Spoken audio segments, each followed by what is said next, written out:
अस्सलाम वालेकुम। उम्मीद है आप लोग ठीक हैं, खैरियत से हैं। अल्लाह पाक आप लोगों को अपने हिफ्ज़ व अमान में रखे, सलामत रखे, खुश रखे। इस तरह हंसते मुस्कुराते रहें। बहुत सारी दुआएं हमेशा की तरह आपके साथ हैं। दाने पानी के बारे में अक्सर सुनते हैं कि दाना पानी जहां लिखा होता है इंसान वहां पहुंच जाता है। आज शेड्यूल थी फ्लाइट वापस जाने के लिए, फिर अचानक एक दूसरे दोस्त भी पाकिस्तान से आ गए। उन्होंने पहले भी आना था, तो उनका यहाँ पे चंद घंटे ट्रांसफर था, फिर हमने इकट्ठे निकलना था। लेकिन रोज़ा थकावट डिसाइड हुआ कि एक दिन और आराम करते हैं, कल चलेंगे। बात फिर वही है ना कि आपके अपने प्रोग्राम होते हैं और रब के अपने प्रोग्राम होते हैं।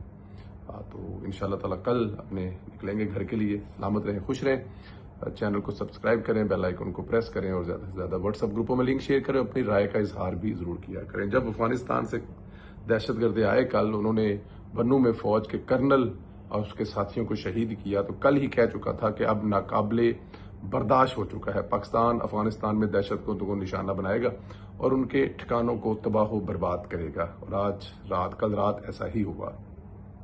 सहरी के वक्त पाक फौज ने वही काम किया जिसका मुतालबा था, कौम ने किया था। दहशतगर्दों को अफगानिस्तान में घुसकर चुन चुन कर मारा जाए। वजारत इत्तलात ने भी तस्दीक की है, बयान जारी किया है जिसमें बताया गया है कि हालिया खुदकुश हमलों के बाद, जिनमें इस्लामाबाद की इमाम बारगाह, बाजोड़, बन्नू के वाकयात में शामिल है, पाकिस्तान के पास नाकाबिले तरदीद शवाहिद मौजूद हैं। ये दहशतगर्द कार्रवाइयां अफगानिस्तान में मौजूदा क्यादत और हैंडलर्स की हदायत पर खवारिज ने की। इन हमलों की जिम्मेदारी अफगानिस्तान में मौजूद पाकिस्तानी तालिबान, खितनल खवारिज के अनासर और इनके साथियों ने कबूल भी की। जब दौलत इस्लामिया खरासान ISI KP ने भी अपने मुलव्वस होने का दावा किया है। पाकिस्तान ने कई बार अफगान तालिबान हुकूमत से मुतालबा किया है कि अपनी सरजमीन दहशतगर्दों, ग्रोहों और गैर मुल्की प्रोसेस के इस्तेमाल से रोकने के लिए काबिल तस्दीक इकदाम करे, मगर इस हवाले से कोई मौसर कार्रवाई नहीं की गई। पाकिस्तान ने हमेशा अमन और इस्तेहकाम को तरजीह दी है, लेकिन अपने शहरियों की हिफाजत के लिए मेरे ख्याल में सबसे पहले जो है अपना तहफ़्फ़ुज़ ज़रूरी है। हर चीज़ मुकद्दम है। इसी तनाज़र में पाकिस्तान ने जवाबी कार्रवाई करते हुए पाक अफगान सरहदी इलाके में इंटेलिजेंस बुनियादों पर फितनल खवारिज ISP से वाबस्ता 7 दहशतगर्द कैंपों और ठिकानों की इंतहाई दुरुस्तगी के साथ जो है निशाना बनाया और उनको दिन में तारे दिखाए। पाकिस्तान अबूरी अफगान हुकूमत से एक बार फिर मुतालबा करता है कि वो अपनी जिम्मेदारियां पूरी करे, अपनी सरजमीन को पाकिस्तान के खिलाफ दहशतगर्दी के लिए इस्तेमाल न होने दे।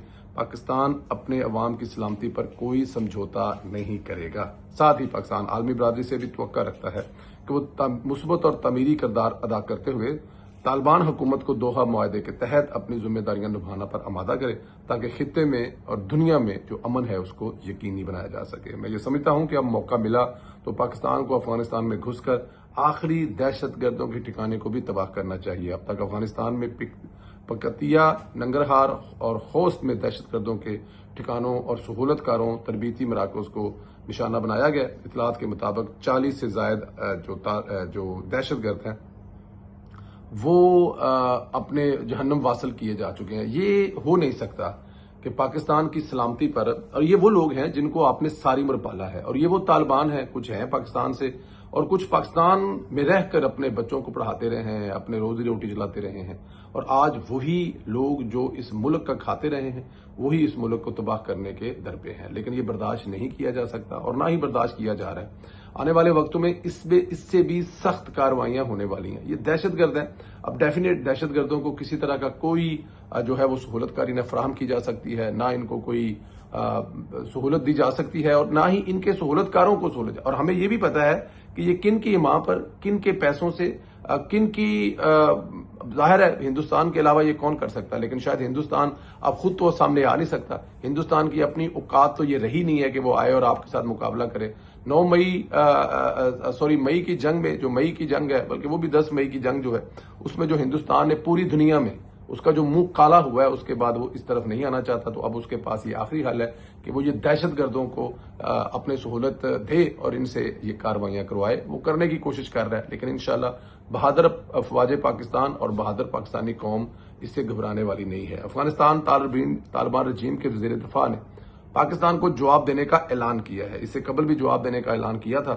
इस्लामाबाद में खुदकुश हमले आवर हुए थे। इस बार भी अफगान जो है ना, ये कर भी यही सकते हैं। इनकी टोटल औकात भी यही है। इनके पास कोई ऐसा मैकेनिज्म तो है नहीं है। ये दहशतगर्द हैं, टोलों में बटे हुए हैं। ये क्या करेंगे कि फिर 2-4 خدا نہ کرے منہ میں خاک یہ کوئی ریڈی کریں گے بندے، ان کے ساتھ بم باندھیں گے اور پاکستان میں بھیجیں گے اور یہاں پر آ کر اس قسم کی کوشش کریں گے جس قسم کی پہلے کوشش کرتے ہیں. اس کے علاوہ ٹوٹل اوقات ان کی ہے کوئی نہیں، یہی کر سکتے ہیں. لیکن اب ہم پہلے سے زیادہ جو ہے نا وہ اصل میں ایک چیز اور بھی ہے نا، ہمارے گھر سے بھی نا وہ جو ہمارے گھر والے بھی ان کے ساتھ جو ملے ہوئے ہیں نا وہ بھی ایک بہت بڑا المیہ ہے. جس ملک کی وہ جو صوبہ ہے جہاں پر امن ہونا چاہیے، جہاں پر تحریک انصاف کی حکومت ہے، وہ ایک بہت بڑا مسئلہ ہے. وہاں پر جو اب قاعدہ سہولت ہماری ملتی ہے نا، یہ ہے وہ مسئلہ، یہ ہے وہ اصل پرابلم. بٹ اینی ہاؤ اب وہ بھی جلد دھر لیے جائیں گے. پی ٹی آئی میں ایک تھیٹر لگا ہوا شیر افضل مروت اور علیمہ خان. شیر افضل مروت جو ہے وہ علیمہ خان کی حرکتیں بیان کر رہے ہیں. انکشاف کیا ہے کہ عمران خان اور جمائمہ کی طلاق علیمہ خان کی وجہ سے ہوئی. لو جی، یہ آج تک عمران خان صاحب نواز شریف پر ڈالتے رہے ہیں، اس وقت کی حکومت پر ڈالتے رہے ہیں، لیکن آج ان کا اپنا ساتھی کہہ رہا ہے یہ کچھ جمائمہ اور عمران خان کی جو طلاق ہے وہ علیمہ خان کی وجہ سے ہوئی ہے. حفیظ اللہ نیازی کو پارٹی سے بھی علیمہ خان نے نکلوایا تھا. جس چیز کو بھی یہ ہاتھ لگاتی ہیں اس کا بیڑا غرق کر دیتی ہیں. شیر افضل مروت نے ایک اور انکشاف کیا، بتایا کہ علیمہ خان نے اپریل 2024 میں سرینا ہوٹل میں وکیل کو بلایا اور کہا کاغذات بناؤ، بیرسٹر گوہر سے دستخط لے کر مجھے پارٹی کا چیئرمین بناؤ. بیرسٹر گوہر عمران خان کے پاس گیا تو عمران خان نے کہا کہ خبردار علیمہ خان کو پارٹی کے معاملات سے دور رکھو، کیونکہ بھائی یہاں پہ اندر جیل میں پڑا ہوا ہے اور وہ بھائی کو بچانے کے لیے یا بھائی کی مدد آؤٹ کرنے کے لیے تو وہ کچھ نہیں کر رہی، لیکن وہ ہر دوسرے دن کوئی نہ کوئی ایسا پنجابی کے اندر کٹا کھول کے بیٹھ جاتی ہیں کہ وہ پارٹی پر اپنی گرفت مضبوط کرنے کی کوشش کرتی ہیں. سوشل میڈیا کو وہ جس طرح چلانے کی کوشش کرتی ہیں علیمہ خان صاحبہ، وہ بھی کسی سے ڈھکا چھپا نہیں ہے کہ مطلب علیمہ خان صاحبہ جو ایک سائن کروانا چاہتی ہیں اور ایک سائن کروا کر وہ قبضہ کرنا چاہتی ہیں پارٹی پر کہ میں پارٹی پر قبضہ کر لوں، یہ ٹوٹل چل رہا ہے. ادھر جو دہائی فورس سے جو رہائی فورس ہے وہ ایک بات یاد رکھیے گا، یہاں پر جو بحث ہو رہی ہے بحث یہ ہو رہی ہے کہ مریم نواز صاحبہ جو ہیں انہیں اپنی کارکردگی کی وجہ سے جانا جا رہا ہے کہ وہ لوگوں کے لیے کچھ نہ کچھ ہر گزرتے دن کے ساتھ کرتی رہتی ہیں اور ہر گزرتے دن کے ساتھ انہوں نے کیا بھی ہے. لیکن ادھر دوسری طرف آپ دیکھیں کہ وہاں پر کیا بن رہا ہے، رہائی فورس بن رہی ہے. اب رہائی فورس کے چکر میں جب آپ رہائی فورس بنائیں گے تو حکومت پنجاب کے عوام کے ٹیکس سے پیسے لگائیں گے اور وہ عوام کے ٹیکس سے جو پیسے لگیں گے وہ لگیں گے عمران خان کی رہائی کے لیے. مجھے ذرا ایک بات بتا دیں کہ رہائی فورس کیا طالبان سٹائل کی ہوگی؟ کیا وہ جیل پر قبضہ کر کے عمران خان کو رہائی دلائے گی؟ کیا ہوگی رہائی فورس؟ اس کا طریقہ کار کیا ہوگا؟ جو اگر سڑکوں پہ مظاہرے کرنے ہیں یا مطلب کسی جگہ جگہ پروٹیسٹ کرنا ہے تو وہ تو پہلے بھی سہیل افریدی کوشش کر چکا ہے، اس میں تو ناکام ہو چکا ہے. اب رہائی فورس کا ہوگا کیا؟ اس کا کوئی تو بتائیں گے ہمیں کہ انہوں نے کرنا کیا ہے. کیا انہوں نے طالبان کی طرح ایک ٹریننگ حاصل کرنی ہے؟ کیا وہ افغانستان سے ٹریننگ حاصل کریں گے یا پھر وہ KPK کے کسی ایسے علاقے سے ٹریننگ حاصل کریں گے جہاں پر دہشت گردوں کا راج ہے؟ ان سے ٹریننگ حاصل کر کے کون سے ہتھیار ان کے پاس ہوں گے؟ یہ کیا جیل کی دیواریں توڑیں گے؟ کیا وہ وہاں پر جو جیل کے باہر آپ کے جو ایجنسی کے لوگ، اداروں کے لوگ کھڑے ہیں، پولیس کے لوگ کھڑے ہیں یا دوسرے لوگ کھڑے ہیں، ان کے ساتھ جنگ کریں گے اور جنگ کر کے عمران خان کو چھڑوا کر لے جائیں گے؟ یہ تو اب سہیل افریدی بتائے گا.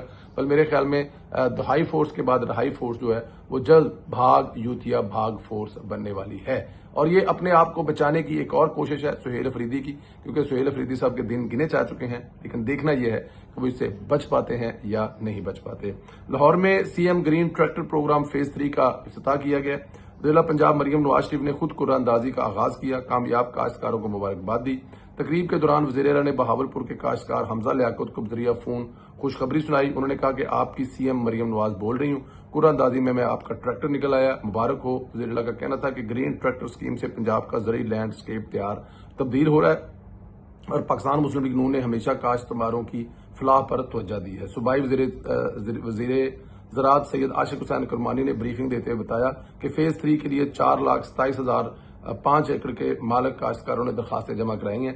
یعنی کہ فیز 3 کے لیے 4,27,005 ایکڑ کے مالکوں کے کاشتکاروں نے جمع کرائی. اندازہ کریں کہ پنجاب کا کاشتکار جن کی زمین 5 ایکڑ ہے، اس 4,27,000 درخواستیں آئی ہیں حج حاصل کرنے کے لیے. اور یہاں پہ کچھ ایسے بھی بےہودہ لوگ بیٹھے ہوئے ہیں جو کہہ رہے ہیں کہ مریم نواز جو پنجاب کا کاشتکار ہے وہ مریم نواز سے ناراض ہے. صرف ٹریکٹر کو اپلائی کرنے کے لیے 4,27,000 درخواستیں آئی ہیں. اس سے اندازہ کر لیں کہ کسان जो है वो मरियम नवाज से कितना खुश है।